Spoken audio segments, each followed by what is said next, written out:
So I'll go ahead with next question. Question number 20. Energy is emitted from a hole in an electric furnace. Energy is emitted from a hole in an electric furnace. मतलब hole is acting like a black body. क्योंकि जहाँ से emission होता है वो black body होता है। और अगर आपको फेरिस ब्लैक बॉडी याद है तो फेरिस ब्लैक बॉडी सिर्फ एक एपर्चर था। हमने बोला था कि एनर्जी किस पे इंसिडेंट हुआ, एपर्चर पे, और पूरा का पूरा एनर्जी किसने एब्जॉर्ब कर लिया, एपर्चर ने। तो जो एपर्चर मतलब जो होल एनर्जी एब्जॉर्ब करता है अगर वो ब्लैक बॉडी होता है तो जो होल या एपर्चर एनर्जी इमिट करता है वो भी क्या होता है, black body. So energy is emitted from a hole in an electric furnace at a rate of 20 watt. Rate of 20 watt. इसका मतलब energy emitted per unit time मतलब Q अपॉन T, इसका वैल्यू है 20 वाट। When the temperature of the furnace is 727, temperature of the furnace is 727 degree Celsius. इसको kelvin में convert करना है तो 273 ऐड करोगे मतलब 1000 केल्विन बन जाएगा ये। But what is the area of the hole, आपको एरिया ऑफ द होल बोला है फाइंड करने के लिए, और आपको स्टीफन्स कांस्टेंट की वैल्यू दी हुई है, सिग्मा की वैल्यू दी हुई है 5.7 into 10⁻⁻8 watt per metre square per kelvin raise to 4, और आपको फाइंड करना है एरिया, एरिया ऑफ होल। तो अगर आपको नहीं भी समझ में आया कौन सा फॉर्मूला अप्लाई करना है, लेकिन यहाँ पे स्टीफन्स कांस्टेंट की वैल्यू दी हुई है, तो स्टीफन्स कांस्टेंट की वैल्यू दी है तो स्टीफन्स लॉ ही यूज होगा। तो स्टीफन्स लॉ का फॉर्मूला याद होना चाहिए, emissive power of black body EB equals to sigma T raise to 4, और आपको पता होना चाहिए emissive power of black body is Q upon AT equal to sigma T raise to 4। आपको चाहिए था A, तो एक काम करेंगे Q/T को यहाँ रखेंगे और सिग्मा T रेज़ टू 4 को शिफ्ट कर देंगे और A को वहाँ शिफ्ट कर देंगे, तो A का फॉर्मूला बन गया Q/T 1 sigma T raise to 4। तो फॉर्मूला रेडी है, तो अभी से आपको वैल्यू सब्स्टिट्यूट करनी है। तो therefore A equals to Q/T 1 sigma capital T power 4। Q/T कितना है 20, सिग्मा की वैल्यू कितनी बोली है 5.7 इंटू 10⁻⁻8, टेम्परेचर कितना है 1000 मतलब 10⁻3, तो 10⁻3 रेज़ टू 4, बट तो 10⁻12 और ये -8 तो 10⁻4 10⁻4 ऊपर गया तो -4, तो 20 अपॉन 5.7 इंटू 10⁻⁻4 मीटर स्क्वायर। 20/5 होता है 4, तो 20/5.7 होगा 3 समथिंग 3.5 के आसपास आना चाहिए। देखते हैं कितना आ रहा है, 20 डिवाइड बाय 5.7 3.5, तो 3.5 इंटू 10⁻⁻4 मीटर स्क्वायर ये होना चाहिए एरिया। ये क्या आंसर है? गुड।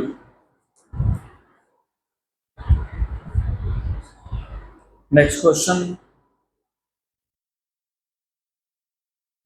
अगला क्वेश्चन, द इमिसिव पावर मतलब Q upon AT of a sphere of area 0.02 meter square is 0.5 kilocalorie per second per meter square.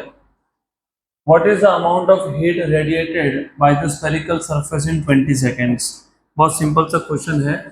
पहले गिवन पैरामीटर में क्या क्या दिया हुआ है, आपको बोला है emissive power of a sphere of area, तो एरिया ऑफ स्फीयर आपको दिया हुआ है 0.02 मीटर स्क्वायर मतलब 2 इंटू 10⁻⁻2 मीटर स्क्वायर। इस स्फीयर का एरिया दिया है, उसका इमिसिव पावर कितना है, इमिसिव पावर मतलब EB, कितना है EB, कितना है 0.5 किलो कैलोरीज पर सेकेंड पर मीटर स्क्वायर। EB लिखो या सिर्फ E लिखो चलता है, तो E है emissive power.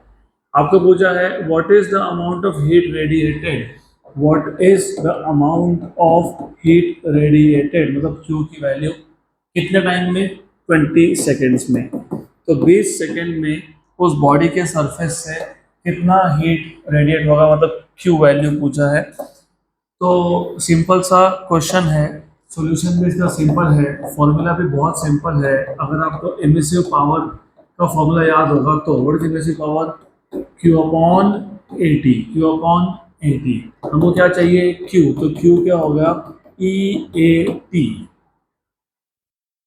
Emissive power is Q by A T, तो Q equals to E into A into T.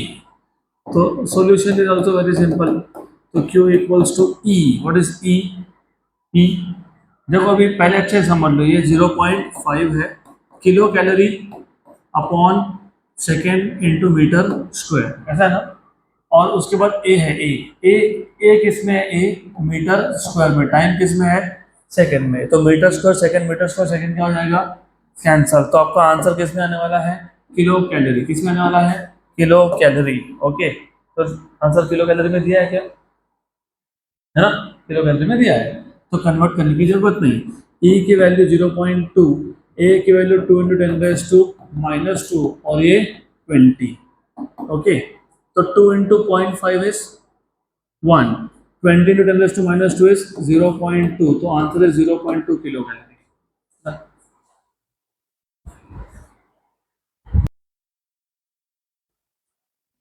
Next question, simple question था ये। अगला question, compare, what is the meaning of compare, ratio.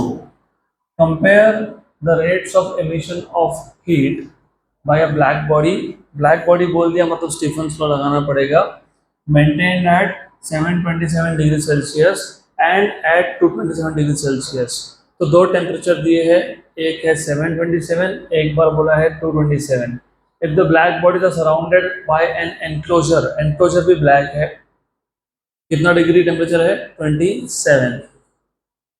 What would be the ratio of their rates of loss of heat, जितना rate of emission होता है उतना ही ratio होता है loss of heat का। और ये क्वेश्चन तुमने कल सॉल्व किया ही है, इस टाइप का question.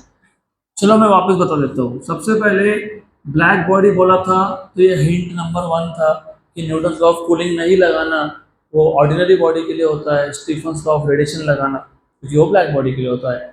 Hint number 2, Newton's law of cooling में हमने बोला था the rate of loss of heat of a body is directly proportional to excess of temperature of body over its surrounding provided the excess is small. मतलब body और surrounding का temperature difference क्या होना चाहिए, स्मॉल। इधर 727 है body का temperature और सराउंडिंग कितना है, 27, 700 डिग्री का डिफरेंस है, स्मॉल है कि ये नहीं। दूसरे केस में 227 है और 27 है, कितना है 200, स्मॉल है क्या, नहीं। तो जब टेम्परेचर डिफरेंस स्मॉल नहीं है तो न्यूटन लॉ लगेगा क्या, नहीं। तो अब गिवन पैरामीटर में सबसे तुमको T1 की वैल्यू दी है 727 डिग्री सेल्सियस। डिग्री सेल्सियस को केल्विन में कन्वर्ट करना पड़ेगा आपको, क्योंकि स्टीफन्स लॉ में एब्सोल्यूट टेम्परेचर बोलते हो तुम। तो 727 प्लस 273 मतलब कितना, 1000 केल्विन, कितना 1000 केल्विन। T2 की वैल्यू आपको दी हुई है 227, इसमें तुम 273 ऐड करोगे तो कितना हो जाएगा, 500 केल्विन। कितना हो जाएगा, 500 केल्विन। मैं इसको ऐसा लिखूँ क्या, 1000 को मैं लिख सकता हूँ क्या, 10 इंटू 10⁻², लिख सकता हूँ ना। ये 1000 केल्विन है, मुझे पता है, मैंने इसको लिखा 10 इंटू 10⁻², क्योंकि इधर 10⁻² आ रहा है तो उधर भी 10⁻² कर लिया। ये एडजस्टमेंट काम में आएगा तुमको। और सराउंडिंग के टेम्परेचर को हम डिनोट करते हैं किससे, T0 से, T0, और T0 कितना है 27 डिग्री, ये होता है 300 केल्विन। कितना होता है 300 केल्विन, मतलब 3 इंटू 100 केल्विन। गुड। आपको बोला है कंपेयर, कंपेयर मतलब ratio, compare the rates of emission, compare the rates of emission मतलब Q by T in the first case upon Q by T in the second case, ये ratio चाहिए। और क्योंकि यहाँ पे स्टीफन्स लॉ लगने वाला है, तो स्टीफन्स लॉ लगने वाला है तो स्टीफन्स लॉ होता है Q by A T equals to sigma T⁻⁴। ऐसे होता है ना, EB emissive power of black body equal to sigma T⁴, ऐसे होता है ना। हाँ ऐसा ही होता है, लेकिन जब सराउंडिंग का भी टेम्परेचर बताया हो तो ऐसा होता है।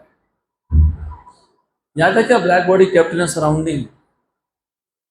अगर ब्लैक बॉडी का सराउंडिंग टेम्परेचर 0 हो तो emissive power of black body EB equals to sigma T⁴। और अगर वही ब्लैक बॉडी तुमने सराउंडिंग में रख दिया, सराउंडिंग का टेम्परेचर T0 है, तो ब्लैक बॉडी एनर्जी रिलीज कर रहा है, सराउंडिंग भी एनर्जी रिलीज कर रहा है। सराउंडिंग अगर एनर्जी रिलीज कर रहा है तो वो किस पे आया, ब्लैक बॉडी पे, और ब्लैक बॉडी ने क्या कर लिया, एब्जॉर्ब। तो what is net loss of energy, sigma T⁴ minus T⁴, और E भी होता है Q/AT। तो यहाँ से Q/T क्या हो जाएगा, A sigma T⁴ minus T⁴। और याद रखना सेम बॉडी है, पहले टेम्परेचर 727 था, फिर कितना है 227, तो एरिया क्या होगा, सेम, एरिया सेम होगा, तो Q/T will be proportional to T⁴ minus T⁴, बराबर, गुड गुड। तो अभी आपको सिर्फ रेशो चाहिए था, फॉर्मूला बन गया, तो अभी रेशो भी आ जाएगा। तो Q/T first case, Q/T second case equals to T⁴ minus T⁴ T⁴ minus T⁴। T1 की वैल्यू कितनी है, 10 इंटू 10⁻², तो 10 इंटू 10⁻², इसका ⁴ T0 कितना है, 3 into 10⁻²⁴। Surrounding is at 300 kelvin, बोलना नहीं। T2 कितना है, 5 इंटू 10⁻²⁴ माइनस 3 इंटू 10⁻²⁴। 10⁻²⁴ मतलब 10⁻8, तो 10⁻8 इसमें भी है, इसमें भी है, तो कॉमन आ गया, कॉमन आ गया ना, और ये 10⁻4 बचा, माइनस 3⁻4 बचा, अपॉन इसमें भी 10⁻4, 10⁻2⁴ और 10⁻2⁴ और 10⁻8 कॉमन आ गया, तो 5⁴ माइनस 3⁻4, 10⁻8 और 8 हो गया कैंसल, हो गया कैंसल, वेरी गुड। तो आ गया 10⁻4, 10⁻4 मतलब 10,000, 10,000 में से 3⁻4, 3⁻4 मतलब होता है 3 के स्क्वायर का स्क्वायर, 3⁻4 होता है 3 का स्क्वायर, 9 का स्क्वायर 81, 10,000 में से 10,000 में से 81 निकाल लिए, 10,000 में से 81 निकाल लिए, तो 9919 कितना, 9919, 9919, और ये 5⁴ मतलब 5 के स्क्वायर का स्क्वायर, 25 का स्क्वायर 625, 625 में से 81 माइनस करो, कैसे करते हो, सुन लो अच्छे से, 625 में से कितना माइनस करना था, 81, 100 माइनस करो, कितना हो गया 525, तुमको माइनस करना था 81, तुमने कर दिया 100, तो 19 ऐड करो, 525 में 19 ऐड कर लिया तो कितना हो गया 544, कितना हो गया 544, गुड। तो 9919 अपॉन 544, 9919 डिवाइडेड बाय 544 कितना आ गया 18.23, क्या दिया है रेशो आपको, 18.23 दिया है क्या, यस, डन।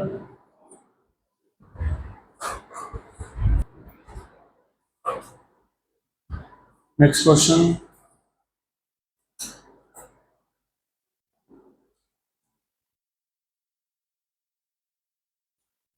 अगला question, question number 23, Earth's mean temperature मतलब average temperature of earth can be assumed to be 280 Kelvin. How will the curve of black body radiation look like for this temperature? Find out lambda max. In which part of the electromagnetic spectrum does this value lie?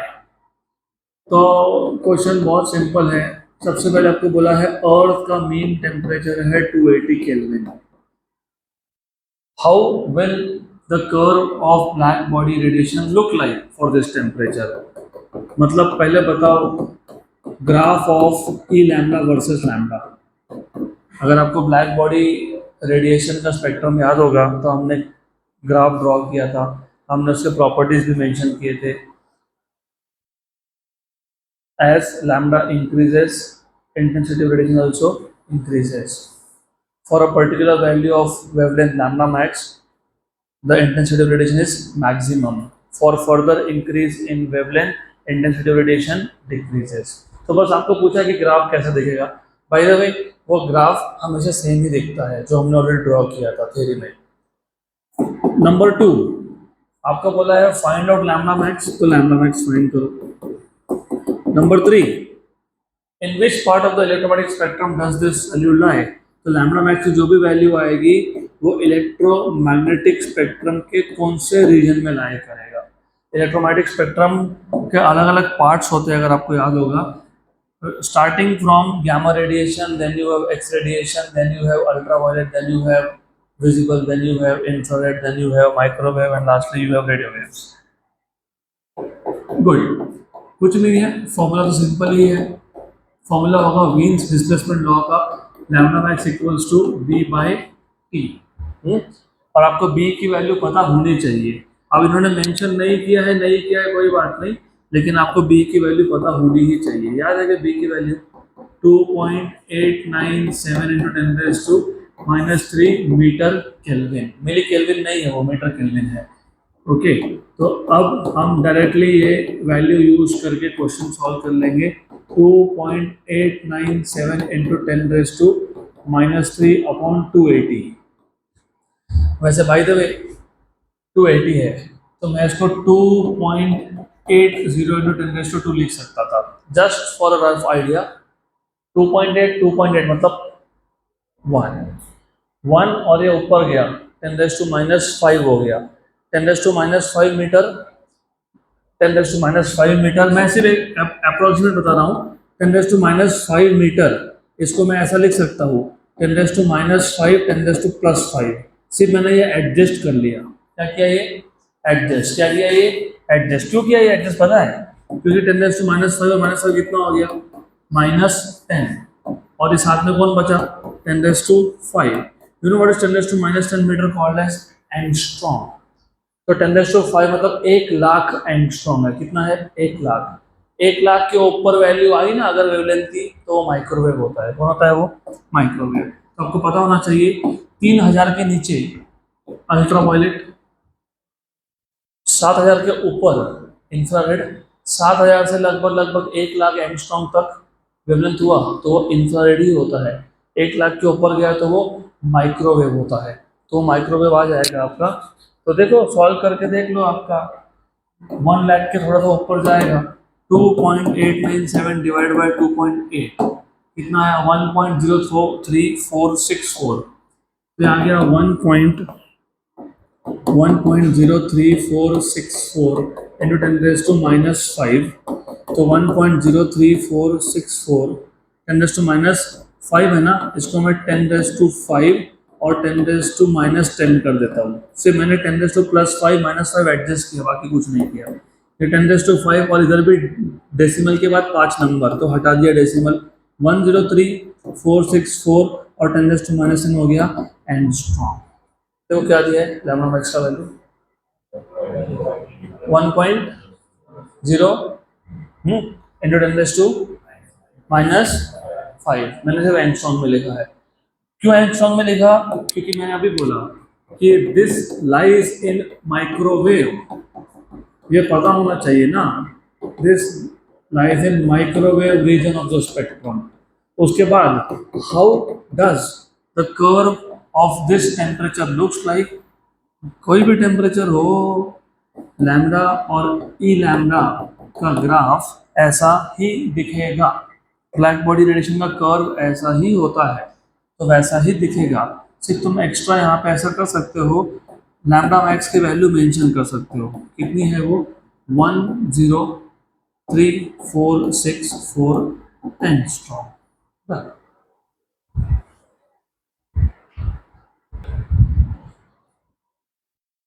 अगला question. Next question. तो black body radiation curve हमेशा ऐसा दिखता है.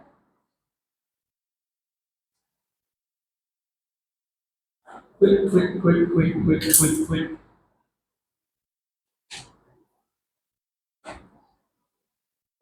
Next question.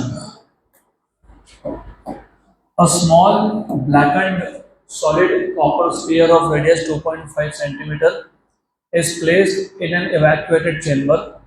The temperature of the chamber is maintained at 100 degrees Celsius. तो ये constant temperature enclosure हो गया, क्योंकि चेंबर का टेम्परेचर तुमने कांस्टेंट रखा 100 पे. At what rate energy must be supplied to the copper sphere to maintain its temperature at 110 degree Celsius. Take Stephen's constant sigma to be 5.76 into 10 raised to minus 8 SI unit and treat this sphere as black body. तो पहले तो ये question अच्छे से समझ लो, हमारे पास एक small solid copper sphere है, ब्लैक एंड मतलब उसको ब्लैक कर दिया, उसको ब्लैक बॉडी बना दिया। उसका रेडियस कितना है 2.5 सेंटीमीटर। रेडियस से एरिया मिलता है, तो रेडियस से आपको एरिया मिल जाएगा। रेडियस 2.5 सेंटीमीटर है, मतलब 2.5 into 10 raised to -2 मीटर है। यहाँ से तुमको एरिया मिल जाएगा पाई आर स्क्वायर, है ना? गलत बोल रहे हो, स्फीयर है, सर्कल नहीं है। 4 पाई आर स्क्वायर, तो एरिया मिल जाएगा आपको 4 pi r square, 4 pi into 2.5 into 10 raise to -2 का स्क्वायर, मीटर स्क्वायर में आ जाएगा वो। 4 पाई होता है 12.56 to be precise, 12.5 to be approximate. 2.5 का स्क्वायर होता है 6.25 into 10 raise to -4 metre square, तो 12.56 इंटू 6.25। मुझे एग्जैक्ट करना है तो मैं कैलकुलेटर का यूज़ कर रहा हूँ। 12.56 इंटू 6.25 78.5, तो 78.5 into 10 raise to -4 metre square. आगे क्या बोला है? Is placed in an evacuated chamber, the temperature of the chamber is maintained at 100 degree Celsius. Temperature of the chamber मतलब temperature of the surrounding 100 degree Celsius मतलब 373 Kelvin. Then at what rate energy must be supplied to the copper sphere to maintain its temperature at 110? अब थोड़ा सा यहाँ से आगे physics का part चालू होगा। Heat normally flows from higher temperature to lower temperature. यहाँ पे सराउंडिंग 100 डिग्री पे है और कॉपर का जो स्फीयर है वो 110 पे है, तो ज़्यादा टेम्परेचर किसका है? स्फीयर का। तो स्फीयर से हीट कहाँ जाएगा? सराउंडिंग में, मतलब copper sphere is losing heat. अगर उसका हीट लॉस होगा तो उसका टेम्परेचर भी क्या होगा? कम होगा, लेकिन कम होने देना नहीं है। तो फिर तुम क्या करोगे? बाहर से हीट सप्लाई करोगे। कितना हीट सप्लाई करोगे? जितना वो लॉस कर रहा है, जितना हीट लॉस हुआ per second. At what rate? Rate मतलब अपॉन टाइम, एनर्जी मतलब Q अपॉन टी। रेट मतलब अपॉन टाइम और एनर्जी मतलब हीट, तो Q अपॉन टी पूछा है। एट वॉट रेट मतलब you are suppose to find out what is Q upon T, ये पूछा है आपसे। गुड। और जो बॉडी है उसका टेम्परेचर दिया है 110, तो temperature of the body is 110 degree Celsius, तो केल्विन में कितना आएगा? अगर 100 डिग्री 373 है तो 110 कितना है? 383 है, 383 है। गुड, 383 केल्विन है। अब और क्या बोला है? स्टीफन्स कांस्टेंट की वैल्यू दी हुई है sigma 5.76 into 10 raise to -8 watt पर metre square Kelvin raise to 4। मुझे पता है जूल पर सेकेंड लिखा है और वैट मतलब जूल पर सेकेंड ही होता है, तो मैं उसको वैट लिखूंगा। उसके बाद आपको चाहिए होगा formula. What is the formula for a black body? Black body क्योंकि ब्लैक एंड है, black body kept in a surrounding, याद है क्या? EB equals to sigma T raise to 4 minus T0 raise to 4, लेकिन EB होता है Q upon AT, तो Q upon T क्या आएगा? A sigma T raise to 4 minus T0 raise to 4, इसलिए पहले एरिया फाइंड किया तो फॉर्मूला बन गया। तो अभी सॉल्यूशन में से वैल्यू डालनी पड़ेगी आपको। Q by T equals to area, area था 78.5 इंटू 10 रेज़ टू -4, सिग्मा था 5.76 इंटू 10 रेज़ टू -8, टी की वैल्यू है 383 raise to 4 minus T0 is 373 raise to. अब एक कैलकुलेशन करते करते पागल हो जाओगे तो 383 रेज़ टू 4। तो रिमेंबर, अगर एग्जाम में गलती से ऐसा क्वेश्चन आ गया और अगर आपको पूरे कैलकुलेशन नहीं आ रहा है, क्योंकि लॉग एंटी लॉग के बिना होने ही नहीं वाला है इसको, तो कम से कम इतना तो लिख के आना, क्योंकि बोर्ड एग्जाम में स्टेप्स को मार्क्स होते हैं। तो यहाँ तक तो कम से कम लिख के आना। अब मेरे को एग्जाम देना नहीं है और मुझे कोई रिस्ट्रिक्शन भी नहीं है कि कैलकुलेटर मत यूज करो, मैं तो करने वाला हूँ। तो 383 रेज़ टू 4 21517 6271 माइनस माइनस क्या 373 रेज टू 4। ओके, तो 1935687864 माइनस करना है, माइनस हो गया, कितना हो गया 2160784080। तो एक काम करो, ये 216 है ना, 2.16 ऐसा इमेजिन कर लो, पॉइंट 1 2 3 4 5 6 7 8 9, तो मैं इसको लिखूंगा 2.16 इंटू 10⁻⁹ पूरा नंबर नहीं लिख रहा हूं मैं। पूरा नंबर नहीं लिखने का मतलब होता है कि तुम्हारा आंसर और जो मैं आंसर लिख रहा हूँ वो एग्जैक्ट मैच नहीं होने वाला, क्योंकि पूरा करता तो 2.1607848080 ऐसा आता। गुड, चलो ठीक है, उधर नहीं लिख रहा हूँ लेकिन कैलकुलेट तो कर ही सकता हूँ ना। इसको नहीं करेंगे कैलकुलेट, गड़बड़ हो जाएगी, कोई बात नहीं। तो कितना है 78.5 इंटू 5.76 इंटू 10⁻⁻8 और ये 10⁻⁻4 मतलब कितना -12 में से 9 गया तो -3। अब इसको मल्टीप्लाई कर लो, 2.16 इंटू इंटू कौन 5.76 इंटू कितना 78.5 कितना आया 976 इंटू 6656 976.6656 10⁻⁻3 जूल पर सेकेंड मतलब वाट, तो 0.976 जूल पर सेकेंड। क्या दिया आंसर में 0.962। तो मैंने बोला हमारा आंसर थोड़ा अलग आएगा क्योंकि मैंने वो अप्रोक्सीमेट लिया है। डन।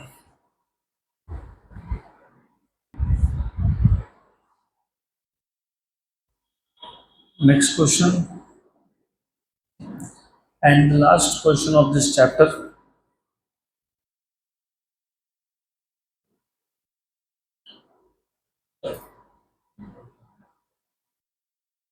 चलो अगला question, find the temperature of a black body if its spectrum has a peak at lambda max equals to 700 nm nanometre. 700 nanometre मतलब 7000 एंगस्ट्रॉम होता है, क्योंकि नैनोमीटर 10⁻⁹ होता है और एंगस्ट्रॉम 10⁻10 होता है। तो नैनोमीटर से एंगस्ट्रॉम में जाने के लिए सिर्फ एक जीरो एक्स्ट्रा एडजस्ट करना पड़ता है। Lambda max equal to 3 centimetre microwave, lambda max equal to 3 metre FM radio. तो तुम रेडियो सुनते हो वो रेडियो वेव्स होता है metre wave. Take Wien's constant v equals to 2.897 into 10⁻⁻3। Simple सा क्वेश्चन है, बहुत सिंपल क्वेश्चन है। आपको वीन्स कांस्टेंट की वैल्यू v की वैल्यू 2.897 into 10⁻⁻3 मीटर केल्विन बोली है। गुड।